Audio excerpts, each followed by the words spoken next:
মুঘল সম্রাট শাহজাহান তার স্ত্রী মুমতাজের স্মৃতি রক্ষায় আগ্রায় তাজমহল তৈরি করেছিলেন। আর আমাদের দেশের এই ভদ্রলোক স্ত্রীর জীবদ্দশাতেই 1,50,00,000 টাকা খরচ করে তাকে তাজমহল বানিয়ে উপহার দিলেন। ভারতের মধ্যপ্রদেশের বুরহানপুরের বাসিন্দা আনন্দ চোকসি, মধ্যপ্রদেশের একজন শিক্ষাবিদ আনন্দ বাবু। তাঁর একটি হাসপাতাল এবং একটি স্কুল রয়েছে। সম্প্রতি স্কুলের কাছেই স্ত্রী মঞ্জুষার জন্য আগ্রার তাজমহলের রেপ্লিকাটি বানিয়েছেন তিনি। স্ত্রীর মৃত্যুর প্রতিশোধ নিতে দশরথ মাঝি পাহাড় কেটে রাস্তা বানিয়েছিলেন, একথা তো আমরা সকলেই জানি। কিন্তু এইবার খোদ ভালোবাসার মানুষের আবদার রাখতে একটা গোটা তাজমহল বানিয়ে তার ভিতরে স্ত্রীর সঙ্গে থাকতে শুরু করলেন এই ব্যক্তি। বর্তমানে লোকজন আনন্দবাবুর নাম দিয়েছে একবিংশ শতাব্দীর শাহজাহান। কিন্তু তাতে অবশ্য বিন্দুমাত্র রাগ করছেন না আনন্দবাবু। উল্টে বলছেন, স্ত্রীকে ভালোবাসা তো অন্যায় নয়।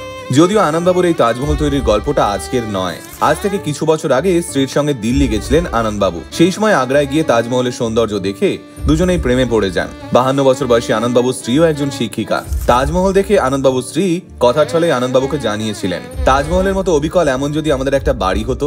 ব্যাস, এই একটা কথাকেই চ্যালেঞ্জ হিসেবে নিয়েছিলেন আনন্দবাবু। এরপর স্ত্রীর ইচ্ছের মর্যাদা দিয়ে আগ্রা এবং পশ্চিমবঙ্গ থেকে সেরা কারিগরদের নিয়ে আসা হয় তাজমহলের রেপ্লিকা বানানোর জন্য। শুধু তাই নয়, হুবহু যাতে আগ্রার তাজমহলের আকারে এই বাড়িটি হয় তার জন্য একাধিকবার আগ্রার তাজমহল পর্যবেক্ষণে যান আনন্দবাবু এবং তার স্ত্রী, এবং সঙ্গে নেন ইঞ্জিনিয়ার এবং বাড়ি তৈরির নির্মাতাদেরও। এই তাজমহল বাড়িটি তৈরি করতে সময় লেগেছে প্রায় 3 বছর। এই বাড়ির গম্বুজটি 29 ফুট উঁচু। বাইরে থেকে এই বাড়িটিকে অবিকল তাজমহল লাগলেও বাড়িটির ভিতরে রয়েছে 4টি বেডরুম, একটি রান্নাঘর, একটি লাইব্রেরি, একটি মেডিটেশন রুম এবং একটি বিশাল ড্রয়িং রুম। এছাড়াও রয়েছে একটা ঘোরানো সিঁড়ি। গোটা বাড়িটাই অবিকল তাজমহলের রঙের সঙ্গে মিলিয়ে রং করেছেন আনন্দবাবু। বাড়িটির ভিতরেও সাদা পাথরের উপর সূক্ষ্ম কাজ করা হয়েছে, যা দায়িত্ব সহকারে করেছেন আমাদের পশ্চিমবঙ্গ এবং ইন্দোরের শিল্পীরা। এই তাজমহল বাড়িটির মেঝে তৈরি করেছেন রাজস্থানের মাকরানার কারিগররা। এছাড়াও বাড়িটির ইনলের কাজ করার জন্য আগ্রা থেকে এসেছেন কারিগর। এই তাজমহল বাড়ির বাইরেটা ঠিক যতটা সুন্দর, ঠিক ততটাই সুন্দর বাড়ির অন্দরের সাজসজ্জা। যে সমস্ত আসবাবপত্র দিয়ে বাড়িটিকে সাজানো হয়েছে সেগুলো সুরাট এবং মুম্বাইয়ের কারিগররা এসে বানিয়েছেন। এছাড়াও সন্ধে নামলে বাড়ির বাইরে আলোকসজ্জা দেখলে আপনার মাথা ঘুরে যাবে। অবিকল আগ্রা তাজমহলের মতো আলোতে সেজে উঠেছে এই তাজমহল বাড়ি। আসলে তাজমহল যেমন চাঁদের আলোয় চকচক করত, এই তাজমহলকেও ঠিক ওভাবেই আলো দিয়ে সাজিয়ে তোলা হয়েছে। আর তাই তাজমহল বাড়িটিকে দেখে গোটা দেশ প্রশংসায় পঞ্চমুখ। ইতিমধ্যেই এই তাজমহল বাড়িটি Indian constructing UltraTech outstanding structure of MP পুরস্কার পেয়েছে। এর আগেও আমরা দেখেছি উত্তরপ্রদেশের বুলন্দ শহরে 77 বছরের ফৈজুল হাসান কাদরি নামের এক বৃদ্ধ ব্যক্তি তার স্ত্রী তাজাম্মুলি বেগমের স্মৃতিতে তৈরি করেছিলেন একটি মিনি তাজমহল।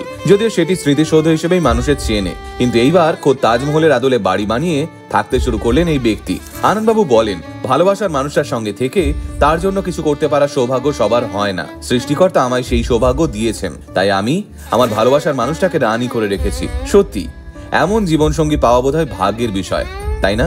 আনন্দবাবু স্ত্রীর ইচ্ছের মর্যাদা দিয়ে তাজমহল বাড়ি বানিয়েছেন, একথা সত্যি প্রশংসনীয়। তবে আনন্দবাবুর মতো এমন অনেক মানুষ আছেন এই পৃথিবীতে যারা হয়তো তাদের ভালোবাসার মানুষের জন্য এমন বিলাসবহুল তাজমহল বাড়ি বানিয়ে দিতে পারেন না, কিন্তু তারা কুঁড়ে ঘরেও নিজের ভালোবাসার মানুষটিকে রানী করে রাখবার ক্ষমতা রাখেন।